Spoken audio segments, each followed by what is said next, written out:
Assalamualaikum warahmatullahi wabarakatuh. Perkenalkan kami dari kelompok 6, Fisiologi Tumbuhan C. Kami di sini akan menjelaskan tentang reaksi terang fotosintesis. Sebelumnya, perkenalkan anggota kami. Perkenalkan, saya Alia Faras Pastina, NIU 459512. Saya Anindya Sanurasti Paramastri, NIU 459513. Saya Dava Ramzi Syah Alam dengan NIU 442620. Saya Nur Ramadan Sarona Hadi dengan NIU 442720. Saya Trisuti Aulia Ramadhani dengan NIU 442702. Oke, kita langsung masuk ke pembahasan. Sebelumnya, apa sih fotosintesis itu? Fotosintesis itu merupakan proses sintesis karbohidrat dari bahan-bahan anorganik berupa CO2 atau karbon dioksida dan H2O atau air pada tumbuhan yang berpigmen dengan bantuan energi cahaya matahari. Nah, berikut merupakan reaksinya. Kemudian, fotosintesis itu digambarkan sebagai reaksi reduksi oksidasi yang dikendalikan oleh energi cahaya yang diserap oleh klorofil, di mana karbon dioksida dan air itu dikonversi jadi karbohidrat dan oksigen. Proses tersebut itu dibagi jadi dua tahap, yaitu reaksi terang dan reaksi gelap. Nah, reaksi terang itu merupakan proses konversi energi cahaya menjadi energi kimia yang terdiri dari NADPH2 dan ATP, dan proses tersebut dilangsungkan di gerhana.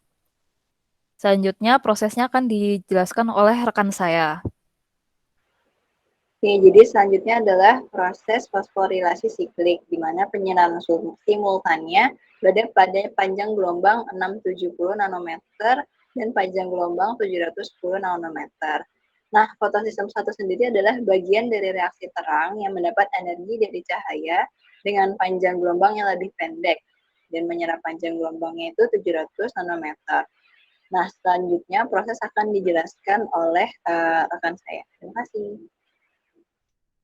Pada proses ini, reaksi pada fosforilasi siklik akan terjadi ketika energi foton dari cahaya matahari ditangkap oleh P700 dan mengakibatkan eksitasi elektron. Elektron tereksitasi kemudian akan ditangkap oleh akseptor primer yang akan dikembalikan lagi ke P700 melalui transport elektron. Pada transport elektron akan terjadi fotofosforilasi sehingga terbentuk ATP dari ADP. Karena elektron kembali pada P700, maka tidak terjadi fotolisis air, sehingga pada fotofosforilasi ini tidak dihasilkan oksigen dan NADPH seperti pada fotofosforilasi non-siklik. Sistem ini bersifat siklik, artinya berputar, yaitu elektron yang dikeluarkan dari sistem transfer akan masuk kembali ke reaksi pada fotosistem 1. Next. Hasil dari fosforilasi siklik seperti yang dijelaskan tadi, foton akan masuk ke fotosistem 1, kemudian naik ke atas dan akan terjadi rantai transport elektron. Tidak terjadi fotolisis, perpindahan energi foton dari klorofil A, kemudian perpindahan menyebabkan perubahan ADP menjadi ATP. Perputaran akan selalu terjadi dan hanya menghasilkan ATP. Kemudian ATP digunakan untuk reaksi gelap. Ya, selanjutnya di sini saya akan menjelaskan tentang fosforilasi non-siklik. Proses sintesis ATP yang menghasilkan oksigen secara sampingan dan elektronnya bergerak dalam pola linear dan terbuka. Dalam fosforilasi non-siklik ini melibatkan dua fotosistem klorofil yang berbeda, yaitu fotosistem 1 dan fotosistem 2. Selanjutnya, elektron dari P670 diangkut melalui beberapa akseptor menuju P700. Namun, elektron tadi tidak akan kembali, sehingga prosesnya dikenal dengan proses non-siklik, yaitu tidak terjadi perputaran. Selanjutnya akan dijelaskan oleh rekan saya. Nah, jadi ini merupakan gambar atau tahapan dari alur fosforilasi non-siklik. Nah, bisa teman-teman lihat lebih dulu. Nah, kemudian aku minta tolong buat di next.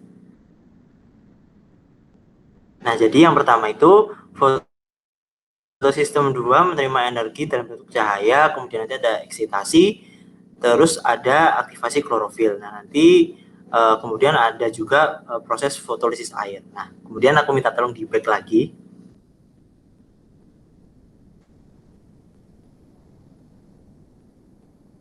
Di pas gambar. Nah, jadi tadi udah dijelasin kalau ada namanya energi dari matahari itu, namanya foton. Nah, nanti foton ini membuat klorofil yang ada di fotosistem 2 akan saling bertumbukan. Nah, kemudian nanti akan masuk ke primary acceptor. Nah, nanti di primary acceptor ini kemudian akan diteruskan ke fotosistem 1. Nah, jadi di fotosistem 2 ke fotosistem 1 ini kemudian nanti akan dijembatani oleh sintrochrome kompleks, istilahnya gitulah, yang lebih gampang dan simpel untuk dipahami. Nah, kemudian nanti dibantu oleh PQ dan PC. Nah, PQ sendiri ini merupakan plastoquinon dan PC adalah plastosianin. Nah, kemudian dari proses ini akan dihasilkan ATP. Nah, kemudian nanti akan diteruskan ke fotosistem 1. Nah, jadi di fotosistem 1 ini sama akan diteruskan juga ke primary acceptor. Nah, dari penjembatanan ini akan terjadi yang namanya transport elektron. Nah, sama juga ketika dari fotosistem 1 ke ATP plus reduktase ini nanti akan terjadi juga yang namanya transport elektron. Nah, nanti membutuhkan yang namanya FD nih. Nah, FD sendiri yaitu ferredoxin. Nah, jadi dari proses ini akan menghasilkan NADP plus dan NADPH.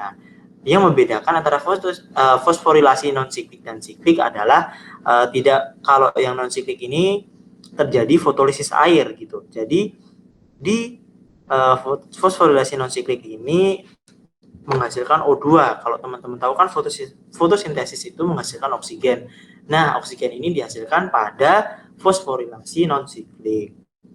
Nah, kemudian yang membedakan juga pada tahap ini itu menimbulkan atau produknya itu berupa ATP dan NADPH. Berbeda halnya dengan fosforilasi siklik di mana hanya menghasilkan ATP aja seperti itu. Kemudian di next. Nah, jadi dari elektron dari aseptor tadi kemudian akan menghasilkan sama dari ion H+ terjadi fotolisis air dan NADP akan berubah menjadi NADPH. Next. Nah, ini merupakan referensi dari pembuatan PowerPoint.